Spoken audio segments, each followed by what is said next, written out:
bienvenidos. Yo soy Estefanía Naro. Este es El Mundo en 12 Minutos. Aquí estamos por Telered. Y me acompañan Jaime Gutiérrez. ¿Qué tal, Jaime? ¿Cómo estás? ¿Qué tal, Estefanía? ¿Cómo están? Buen día para todos. Buen día, Jaime. Y Carlos Sandoval. ¿Qué tal, Carlos? ¿Cómo vas? Ahí te veo que estás desde casa. Órale, Stephanie, pues no nos queda de otra que saludarte. Hace mucho que no te saludaba, pero siempre te escuchamos en todos tus programas y todo lo que escribes. Y Jaime, un gustazo como siempre. Tú saludarte, muy buen día. Con el gusto de vernos a todos hoy por aquí. Oigan, pues, hoy vamos a hablar de cómo todo lo que estamos viviendo ha significado una sacudida en el mundo a nivel global. Y vemos cómo el coronavirus cada día cobra más víctimas, ya sea personas, ya sea economías, ya sea proyectos políticos. Y creo que un buen caso para ilustrar esto es lo que está pasando en Estados Unidos, cómo el terreno se le está complicando a Donald Trump para la reelección y que además en un momento en donde Twitter empieza a tener una especie de línea editorial regulando lo que se dice y evitando que el odio y la violencia hagan eco, ocurre la muerte de George Floyd, que es este afroamericano que fue aprehendido por la policía y que se dice que murió asfixiado, todo porque supuestamente estaba intentando comprar cosas con un billete de $20 falso. Y esto ha ocasionado protestas en 17 ciudades ya de Estados Unidos. Jaime, ¿cuál es tu lectura de esta situación? Mi lectura es que la pandemia primero, en general en el mundo, está dejando a muchos gobiernos exhibidos, mientras que a otros los está poniendo en otro nivel. En el caso de Alemania, Alemania ya empezó sus actividades normales, ya hay partidos de fútbol, la economía se empieza a activar. Y hay otros países como Inglaterra, el caso de México, o como bien está señalando ahorita, el caso de Estados Unidos, donde vemos que todavía no hay un equilibrio, donde vemos que los problemas se le están acumulando al presidente.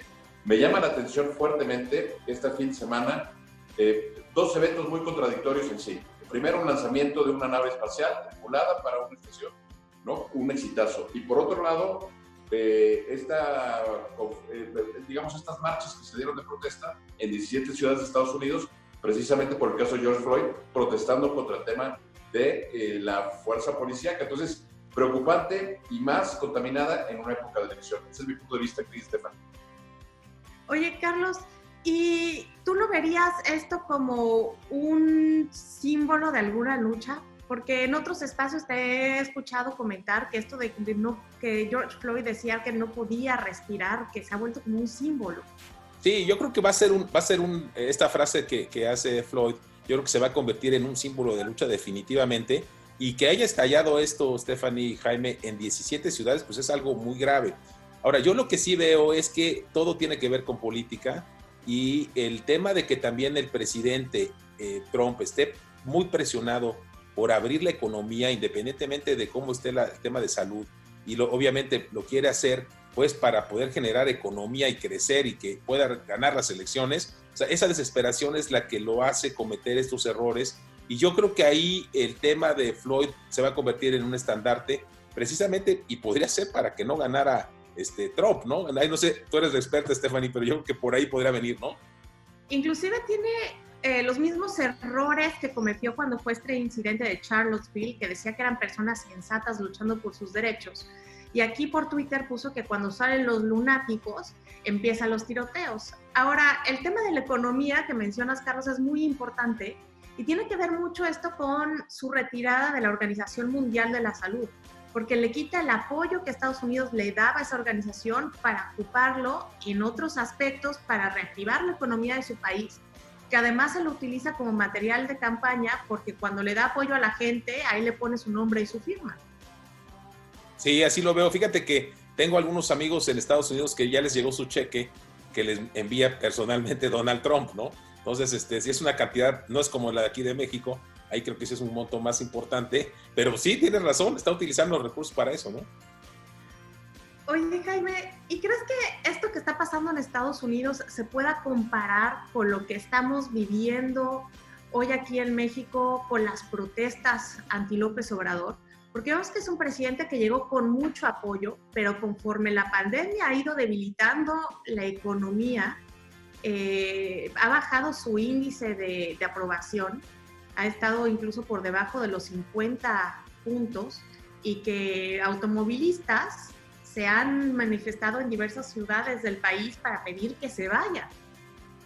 Fíjate que yo te comento, yo de lo que vi este fin de semana, yo estoy en contra de este tipo de protestas porque vivimos, en teoría, en un Estado democrático. Hubo una elección para elegir a López Obrador y yo creo que más que exigir su renuncia, que era lo que estaban pidiendo este fin de semana en esta marcha, creo que lo que hay que pedir al presidente son los resultados. Entonces, sí creo yo que esta situación del coronavirus, de por sí ya traíamos una situación económica mala anterior, pero agravada por el tema del coronavirus, que le está pegando mucho al gobierno de la 4T. Y fíjate que veo mucho paralelismo entre Estados Unidos y México. Cuando yo leo los artículos internacionales como los tuyos, si yo le quito la palabra Trump y le pongo López Obrador, pareciera que estoy leyendo los mismos casos. Me llama la atención.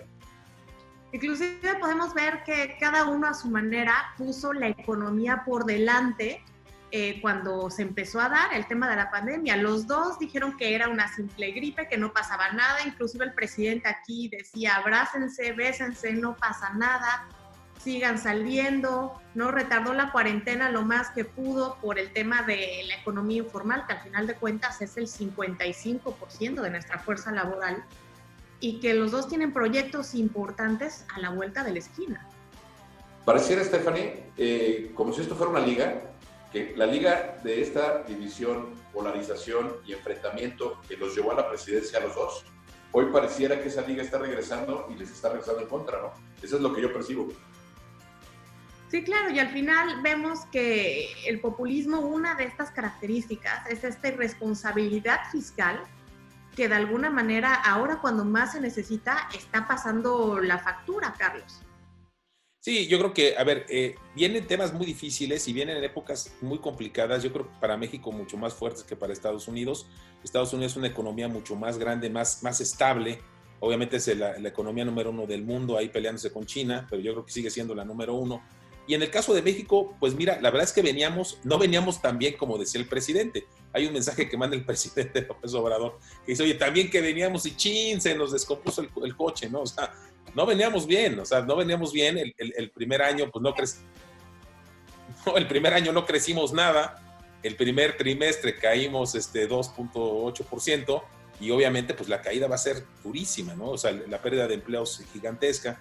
Entonces yo lo que sí creo es que el país, México, va a tener que hacer algo para salir adelante, tiene que unirse, y creo que las políticas del presidente hasta el momento no han sido las adecuadas. Y coincido mucho con Jaime, Stephanie, creo que aquí es un llamado no para renunciar al presidente, también, oye, pues, más bien es que la gente podamos salir a decir que necesitamos resultados, creemos que las soluciones son por aquí, el empresariado te está diciendo por dónde, entonces no seamos necios, o sea, hay que buscar medidas recontracíclicas, pues no hay de otra que endeudarnos un poco más en el PIB. De todas maneras, por la disminución y la caída de la economía, nos vamos a endeudar más, entonces hagámoslo bien, pero ordenado, ¿no? Entonces yo creo que por ahí va la jugada, Estefania. Pero ¿cómo podemos salir adelante si cuando se han hecho esfuerzos independientes, como el del CCE con el BID, al presidente no le gusta el modito? ¿Cómo podemos salir adelante de esa manera? Pues mira, yo regresaría a una plática que tuvimos hace unas semanas con Enrique de la Madrid, en la que él mencionaba, México está endeudado más o menos su deuda es el 50 y tantos % del Producto Interno Bruto, cuando España, por ejemplo, está endeudado en el 105 de su PIB. Entonces tenemos un tramo muy grande, obviamente no somos España, pero tenemos un tramo muy grande para podernos endeudar un poco más de nuestro PIB. Entonces yo la verdad creo que la solución es la que ha dicho todos los economistas, que de hecho hay gente muy brillante que le ha recomendado al presidente, el mismo presidente Calderón, creo que lo hizo en una carta que se la mandó y creo que ni le contestaron, pero bueno, la idea es, hay que endeudarnos un 10% adicional del PIB para inyectar en las empresas y sobre todo, Stephanie y Jaime, lo que yo siempre he dicho, no es para salvar a las empresas, es para salvar los empleos. O sea, si no salvamos los empleos, imagínate las familias. Se dice, van a perderse 1,5 millones de empleos. Sí, es 1,5 millones de empleos que son 1,5 millones de familias, ¿no? Entonces, se me hace algo que tenemos que entrarle por ahí.